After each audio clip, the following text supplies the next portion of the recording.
à tous et bienvenue sur ma chaîne. C'est la nouvelle année, donc il y a de nouvelles résolutions, il y a de nouveaux rêves, de nouveaux projets. Du coup, on a aussi de nouveaux concepts. Donc, on se retrouve après le générique.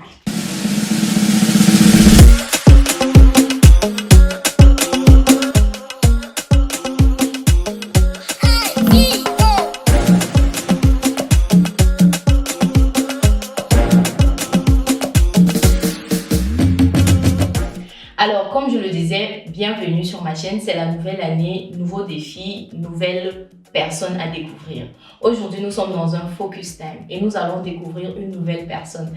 J'ai l'habitude de vous présenter des stars, des personnes connues, des personnes qui ont déjà comment on va dire ça, des personnes qui ont déjà un réseau social connu. Mais aujourd'hui, je veux vous présenter quelqu'un d'assez spécial, quelqu'un qui fait des choses dans l'ombre. Elles ne sont peut-être pas connues du grand public, c'est pourquoi moi j'entre en scène. Mais justement, elles sont tout aussi importantes et je trouve que c'est une raison valable pour le présenter sur ce plateau. Alors, accueillons ensemble mon invité, Franck Bouga. Salut à toi, Franck. Bienvenue. Merci. Je vous présente Franck Bouga. Bienvenue à toi. Merci. Et merci d'avoir accepté de venir sur les petits débats d'été flancs. C'est un plaisir. Ça fait plaisir à moi aussi. Je sais que vous vous demandez qui ça peut bien être parce que c'est sûr que c'est une image que vous ne regrettez pas. Déjà, dis-moi, est-ce que tu es sur les réseaux sociaux? Bien sûr. Ok, sur quel genre de réseaux sociaux? Je suis sur Facebook, LinkedIn. Donc, sur LinkedIn, tu comptes 10 006 abonnés. Je suis également sur Instagram. En fait, je me suis enregistré sur Instagram il y a déjà une semaine, effectivement. Ok. Donc, je pense que vous voyez déjà même le genre de personnes qu'on est en train de tendre. À côté, je suis également sur Twitter. Donc, ok, donc on voit déjà tes réseaux sociaux, c'est pas forcément là où on fait trop le folklore et la fête. Mais bon, entrons dans le vif du sujet, que les gens puissent te connaître. Ok, est-ce que tu peux nous dire qui es-tu, qui est Franck? Peux-tu nous faire en quelques mots une petite présentation de ta personne? Oui, je peux le faire. Donc, moi, c'est Franck Bouga. Je suis étudiant en informatique, en master à l'université technique de Kaiserslautern.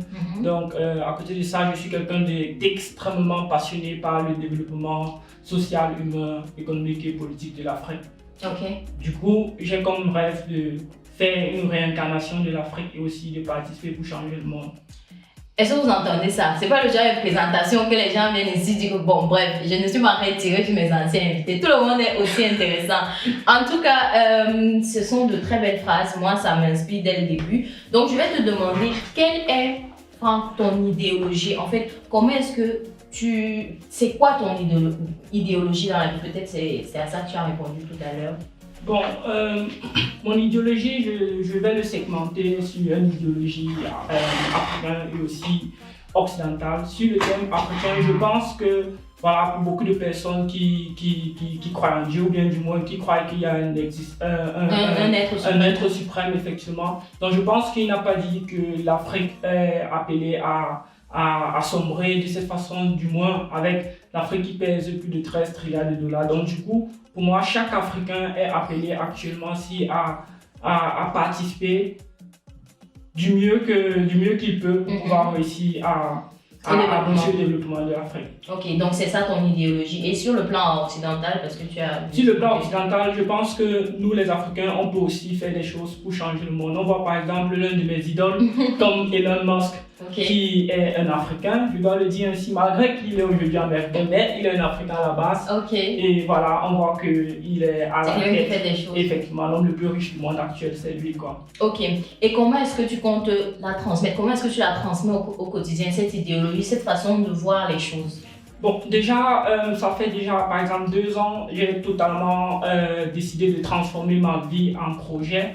Et en faisant cela, j'ai mis certains organismes sur pied. Et à travers ces organisations, donc, nous essayons de plus ou moins transmettre complètement cette idéologie-là. Et voilà, donc c'est plusieurs organismes, c'est pratiquement 8, je crois. Ok, on va revenir sur ces organismes-là.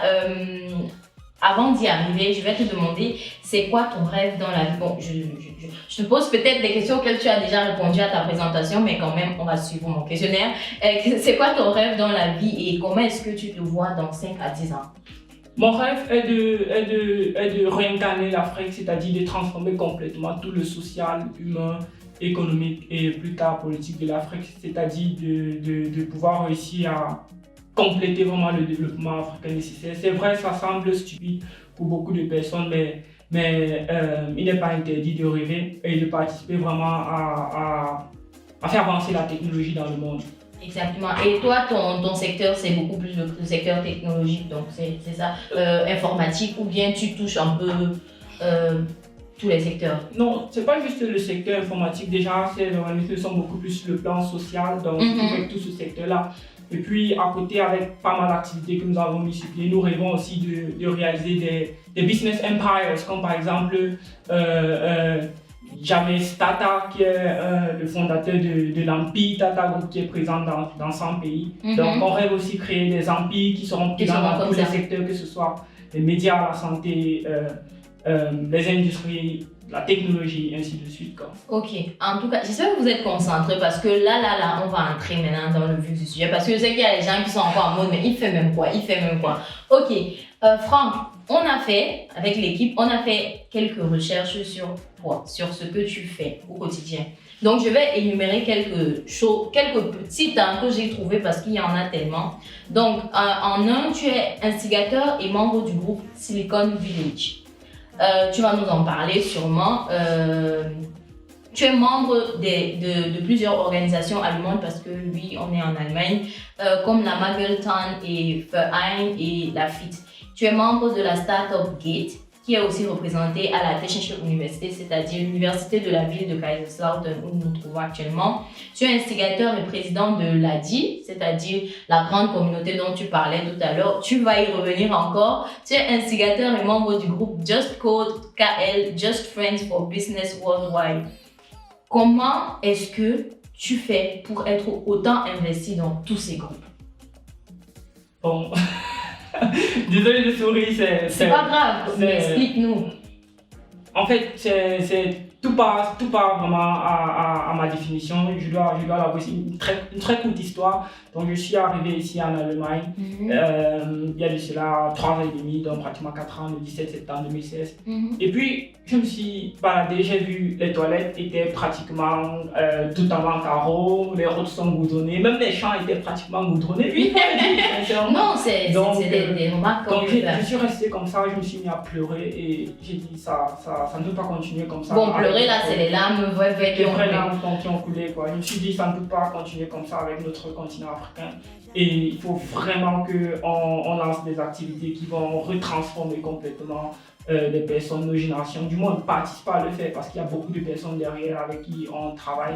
Donc, je compte pratiquement actuellement 3500 personnes dans tout l'ensemble des activités avec qui on tous travaille. Les groupes mélangés, Donc, du coup, il fallait vraiment mettre cet impulse et tout, quoi. Et il fallait quelqu'un pour donner le marteau.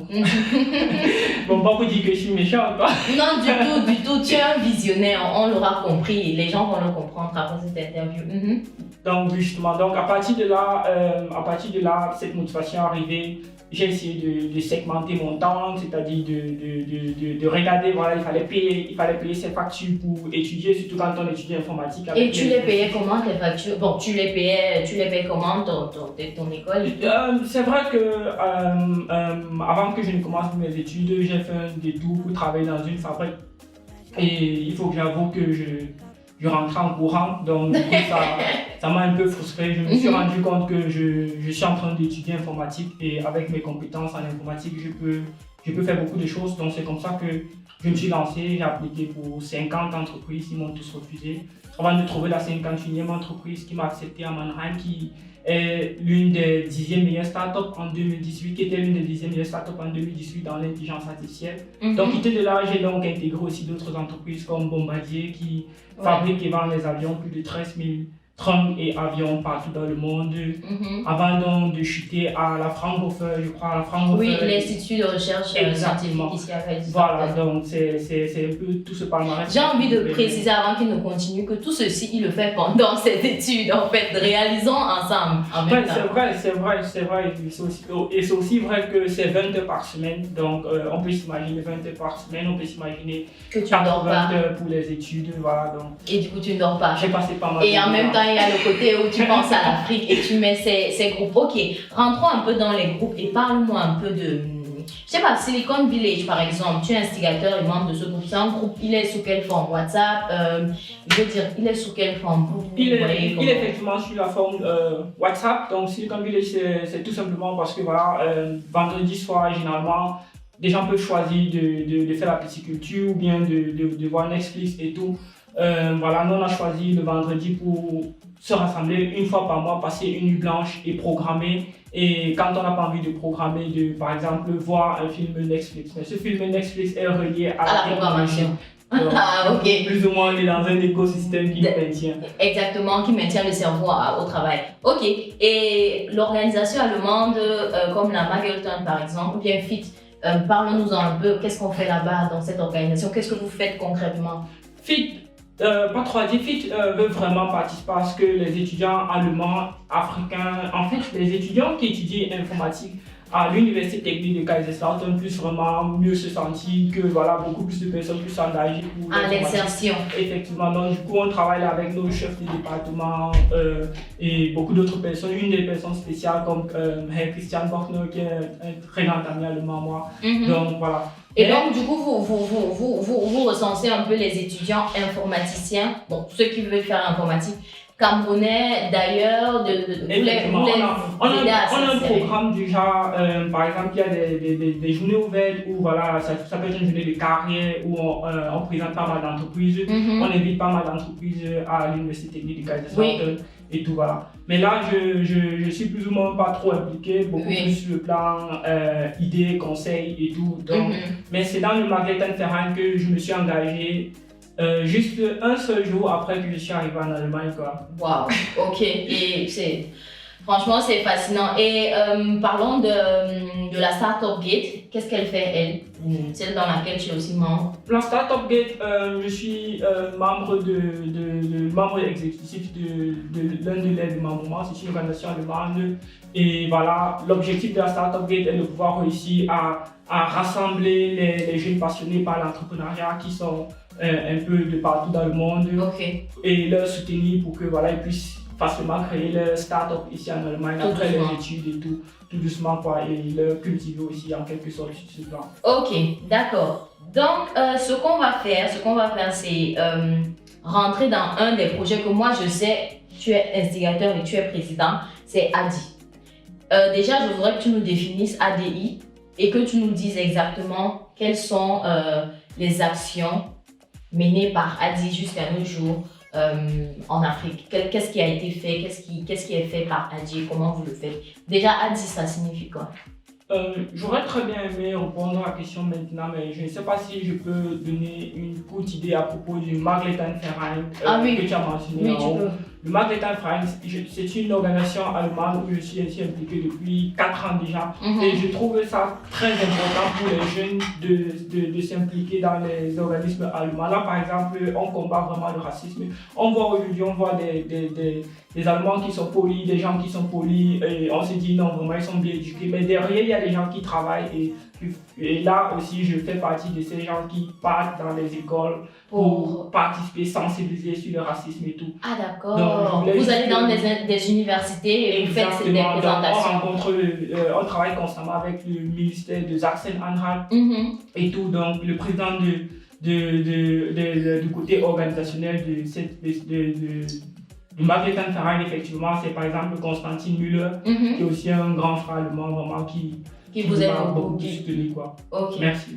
D'accord. Et revenons donc sur ADI. Effectivement. ADI, ça signifie quoi? ADI, c'est Africa Development Incubators. Donc ADI, c'est une organisation qui est déjà là, ça fait pratiquement 2 ans. Donc voilà. Aujourd'hui, ADI compte 1200 membres dans 25 pays. Donc du coup, si vous voulez partir à Dubaï, en Chine, au Japon, je ne sais pas moi, là où vous voulez. Il y a des représentants de ADI là-bas et tout. Donc, à côté de ça, maintenant, on a pratiquement dans 15 de ces pays-là les communautés de ADI. Donc, vraiment, des communautés, des personnes qui sont un peu plus proches et qui peuvent faire des choses sur le terrain. Exactement. Ok. Et quelles sont justement les actions donc, que ADI vise? Quelle est l'idéologie d'ADI? Bon, African Development, mais de façon précise, qu'est-ce que vous faites? Vous touchez à quel secteur? C'est une très bonne question déjà parce que développer l'Afrique, c'est vague. Je pense que même pour vous qui nous écoutez, c'est aussi vague. Donc, on a segmenté cela en 3 étapes. La première chose, c'est la sensibilisation. Parce que vu avec l'expérience de Margrethe Ferrand, c'est pour ça que je voulais aussi mentionner ça. Ah, j'ai pu comprendre que voilà, qu'il faut sensibiliser sur le racisme, la mentalité et tout ça, c'est important. Effectivement, sur la santé, l'éducation, le leadership, l'environnement. Donc ça, c'est l'une des choses qu'on fait sur l'ingénierie, c'est sensibilisation là pour pouvoir réussir à transformer la mentalité comme tu as dit tantôt. Parce que c'est important d'avoir un mindset avant d'amener les gens à faire quelque chose. Parce que si déjà ils n'ont pas le bon mindset, je ne pense pas que ça puisse aller. Ok, d'accord. C'est vraiment fatal, effectivement, comme tu l'as dit tantôt. Donc, voilà. Et la deuxième chose qu'on fait là maintenant, ce sont des projets sociaux. Comme actuellement, si nous avons le projet de ADI Health Action qui est dirigé par Andy Ndokmeza, qui est le project director de ADI Health Action. Je pense que vous avez vu aussi récemment, nous étions à Bafoussam plus précisément. Oui, j'ai en Guadeloupe. Donc, du coup, nous réalisons aussi des projets sociaux un peu de partout. Et vous faites des descentes dans des zones particulières que vous choisissez en amont. Exactement, des zones particulières. C'est vrai, avec le temps, on aimerait faire vraiment beaucoup plus de projets encore, comme par exemple, déjà savoir exactement, parce que je me dis souvent, il faudrait que dans 10 ans, on ne soit pas juste une organisation qui fait des activités, voilà, mais qu'on ait vraiment un cahier de charge, un agenda. Quoi. On dit, ok, le Cameroun a besoin de 80 pompes de 80 pompes à eau pour pouvoir être sûr à 400% que tous les villages et tout puissent avoir l'eau. Donc on travaille sur ça et quand on atteint 80, on est sûr et certain qu'il n'y a plus l'eau au Cameroun. Donc je me dis que c'est comme ça qu'on doit essayer de réfléchir. Prendre les problèmes de façon structurée, gérer chaque problème de façon... Non, en fait, je veux dire, peut-être qu'on n'est pas dans le même domaine, mais en fait, je partage totalement ta vision et je suis totalement d'accord et fascinée par ce que tu dis dans la façon de le dire et tout. Et du coup, la troisième chose qu'on a effectivement, c'est le network of network. Donc voilà, à l'époque, on dit les leaders de l'époque basés sur des producteurs, donc les gens qui travaillent avec les mains et on les torture de travail. Oui. Aujourd'hui, la grande puissance est basée sur les personnes. Donc le produit est en fait la personne lui-même. Donc un peu comme tous ceux qui utilisent Facebook, sachez déjà que vous êtes les employés de Facebook. Exactement. Comme ça. C'est il y a quelqu'un derrière. Effectivement. Donc du coup, notre network of network a maintenant pour but aussi de créer un réseau. Un réseau vraiment très lourd, du genre on n'est plus quelqu'un derrière quelqu'un comme on a l'habitude de le dire au Cameroun, mais on est quelqu'un derrière tout le monde parce que n'importe quelle information dont vous avez besoin, ADI dispose de la ressource pour ça. C'est très intéressant. Alors, on va revenir sur les membres. Puisque tout à l'heure, tu m'as dit que vous avez, dans chaque groupe, tu as au moins, au total, tu as 3500 personnes dans le mouvement. Comment est-ce que tu recrutes des personnes dans tes mouvements? Quand tu penses à une idée, tu veux créer un groupe, tu veux créer un nouveau mouvement, un nouveau concept, comment est-ce que tu les recrutes? Sincèrement, c'est vraiment une question que beaucoup de personnes me demandent aussi, justement parce que je ne peux pas finir cette petite interview sans ne pas mentionner le nom de par exemple Alex Chavo qui est notre secrétaire général à ADI. Donc voilà, c'est... On fait un coucou aussi pour la vidéo. Donc en fait, j'essaye de m'inspirer vraiment. J'essaie de laisser d'autres personnes aussi plus ou moins inviter d'autres membres, donc je n'essaie pas de vouloir... Ah ok, d'être le seul à décider de qui entre qui. Justement. Mais cependant aussi, j'utilise vraiment un principe que j'ai l'habitude de mentionner sur ma chaîne YouTube, Monsieur Samaga chez ADI, qui s'appelle l'intelligence sociale, quoi. Donc du coup, les personnes très proches, je laisse aider très rapidement, donc en échangeant un peu, je peux savoir vraiment qui est cette personne. Qui peut avoir ce genre d'idéologie. Donc, en jouant beaucoup sur les échecs et maths, vu que c'est une de mes passions, j'ai appris en pratiquement 5 minutes à pouvoir savoir si je peux bâtir le futur avec une personne ou pas, quoi. Ah d'accord, je comprends. Donc tu arrives à cerner les gens, déjà tu commences au niveau de ton entourage, tu échanges avec les gens sur certains sujets et tu réussis à cerner, ok, voilà quelqu'un avec qui, si je lui dis que j'ai envie de faire telle chose, il pourra le faire avec moi ou pas. Tu arrives à faire ça. Exactement, mais cependant... Et après tu les invites. Exact, effectivement. Mais cependant, je n'arrive pas à cerner les femmes, donc... Elle est bonne celle-là. Qui réussit à cerner les femmes? Franchement, toi aussi. Ok, d'accord. Donc là, c'est comme ça que tu les recrutes. Et maintenant, ce que j'ai envie de savoir, c'est parmi toutes les activités que tu viens de nous citer, et on n'en a vraiment pas cité la totalité, quelle est celle, pour le moment, qui te rend le plus fier? Wow. C'est vrai que c'est difficile pour une maman, par exemple, de dire qu'elle est son meilleur fils. Ouais, mais il y a toujours un petit-fils, un dernier là qu'on sait que non, c'est lui. Bon, sincèrement, je dois l'avouer quand même que c'est ADI. Donc, en fait, c'est le concept ADI. Oui. Parce que ADI, c'est une chose. Par exemple, récemment, on a lancé Badi, qui est Business ADI, où on veut créer une sorte de complément. On a lancé ça, ça fait juste 2 mois, donc nous sommes en train de travailler dessus. Donc, c'est le concept ADI qui me rend le plus fier, quoi. Ok, parce que tu réussis à voir... Tu arrives à voir les fruits que ça porte déjà, tu arrives à te rendre compte que tu touches des personnes vraiment et que tu amènes les gens dans ton mouvement. C'est pour ça? Effectivement, c'est l'une des raisons. Vu que je mise sur un truc, moi je me dis, mieux vaut construire la valeur que de, par exemple, construire la richesse, quoi. Donc, par exemple, je pourrais commencer ma vie en tant qu'étudiant et à côté de mon boulot et à côté, j'essaye de faire un projet qui va me rapporter de l'argent. Et puis mais j'ai choisi de faire un projet bénévole, quoi. Ça peut sembler bizarre pour certaines personnes, mais moi, je pense que ça, c'est le genre de paroles qu'il n'y a qu'une catégorie de personnes qui parlent. Et ça rend ces personnes d'autant plus louables, en fait, en termes d'idéologie, en termes de personnalité, en termes de capacité à motiver. Je ne sais pas si tu comprends ce que je veux dire, mais moi, sincèrement, quand je t'écoute, de toute façon, je te l'ai toujours dit, tu as l'image et tu as la façon de parler, le speech d'un leader. On continue. Allons sur le côté de ta famille. J'ai envie de dire que comment est-ce que ta famille réagit à ça, à tes différents... En fait, c'est comme si ça fuse de partout dans ta tête, les idées, le palmarès, je veux dire, le fait que tu sois autant impliqué dans plusieurs choses qui sont visibles, réelles et qui au quotidien, on les voit. Comment est-ce que ta famille réagit à ça? En même temps, j'oublie de dire un truc, c'est quelqu'un de très jeune. Je ne sais pas s'il a envie de dire son âge ici. Non, je le dis, et justement, il a quel âge? 22 ans. Il a 22 ans. Et il a déjà autant de choses devant et derrière lui. Donc, imaginez-vous une maman, comment est-ce que ta famille réagit à ça en fait? Bon, là, je suis en train de penser en même temps. Oui. Bon, en fait, c'est vrai, ils sont très, très fascinés. En fait, c'est aussi vrai que depuis mon enfance, j'ai aussi un style de comportement qui les a amenés à penser peut-être ça. Que j'ai une autre façon de vivre et de voir les choses, quoi. Oui. Donc, ils sont très fiers. Donc, ils sont très fiers. Et j'ai aussi pu leur prouver à eux et à d'autres personnes. Exactement. Parce qu'au début, voilà, personne n'y croyait. On pensait que tu étais plus rêveur qu'autre chose. En fait, c'était stupide, ça n'a aucun sens de pouvoir, à côté des études, étudier 80 heures, travailler 20 heures par semaine, et puis à côté de ça, donner les cours de répétition encore pratiquement 10 heures par semaine, et à côté de ça, le faire encore sur 168 heures qui est l'heure totale d'une semaine. Donc j'ai réussi à prouver que ça marche. Et que tu pouvais le faire. Oui, et que je pouvais vraiment gérer cela.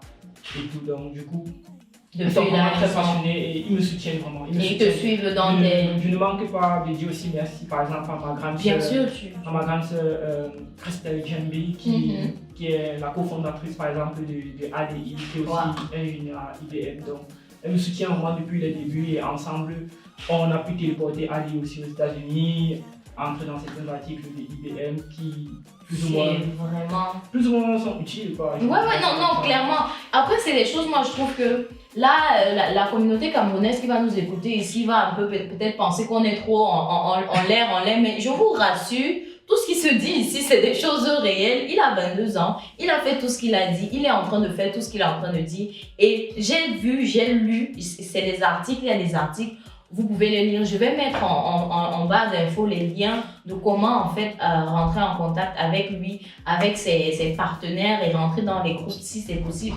Donc vraiment, ne pensez pas, moi je ne suis pas là pour d'avoir amené les faux gens ici de toute façon.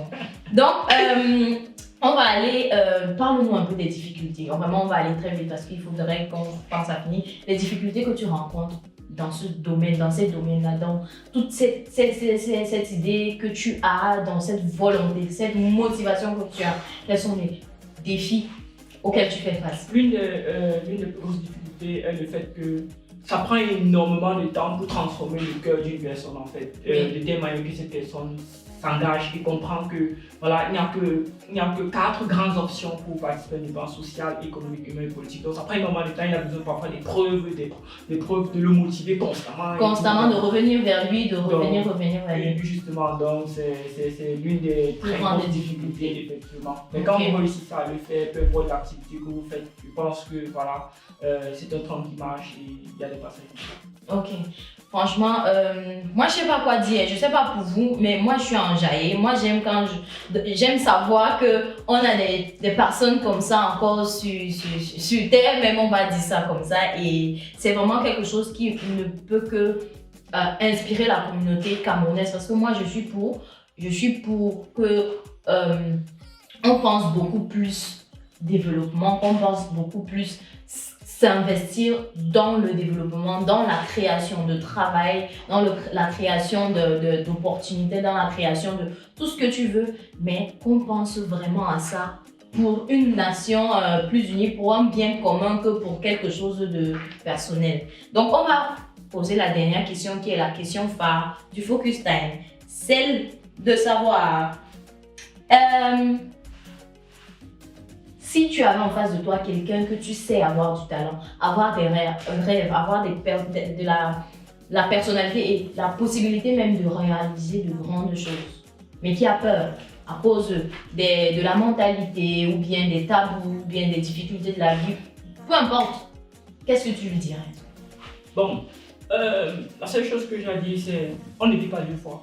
Donc voilà, ça veut dire qu'on ne vit pas 2 fois, ça veut dire que voilà, vous mourrez sur terre, après c'est tout quoi. Donc du coup, si vous ne cherchez pas à réaliser ce qu'il y a dans vos têtes, dans votre esprit, dans votre corps sur terre, c'est difficile que vous allez le faire au paradis parce que tout risque déjà d'être fait. Donc mieux vaut le faire sur terre. Ça c'est fort. Donc les gars, si vous avez quelque chose à faire, faites ça pendant que vous êtes vivant. Comme on dit au Cameroun, faisons ça vivant. Et je suis totalement d'accord avec toi. Sincèrement, je suis vraiment reconnaissante que tu aies accepté de passer cette interview avec moi et de mettre un peu de lumière dans les cœurs des gens, des personnes qui peuvent même perdre la foi parfois et perdre l'espoir. Franchement, je te dis merci. Merci aussi à toi en espérant que la lumière soit éternelle. En tout cas, comme je disais, je vais mettre en barre d'infos ses coordonnées, ses liens YouTube, liens, tout ce qui va me donner en tout cas comme lien sur LinkedIn, sur Twitter, sur whatever, là où il se trouve. Et les personnes qui seront intéressées, mettez en commentaire, dites ce que vous en pensez. Et voilà, exprimez-vous et abonnez-vous. On dit ça, c'est ça. Abonnez-vous, partagez la vidéo et likez la vidéo et le blabla qu'on connaît. Et à la prochaine. En tout cas, ciao.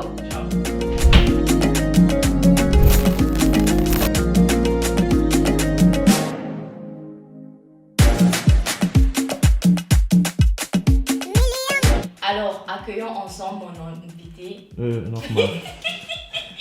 Tu vois alors tes choses. Non, c'est pas grave. Vas-y, encore. Et c'est la nouvelle année. Donc, bienvenue déjà à tous sur ma chaîne.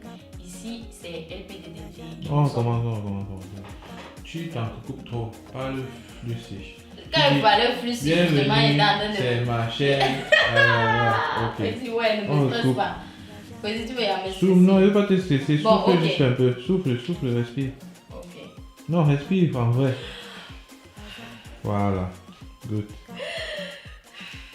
Très bien. C'est bon. 2 fois, c'est encore mieux. La jungle, la jungle, la jungle, la jungle, la jungle, la jungle, la jungle, la jungle.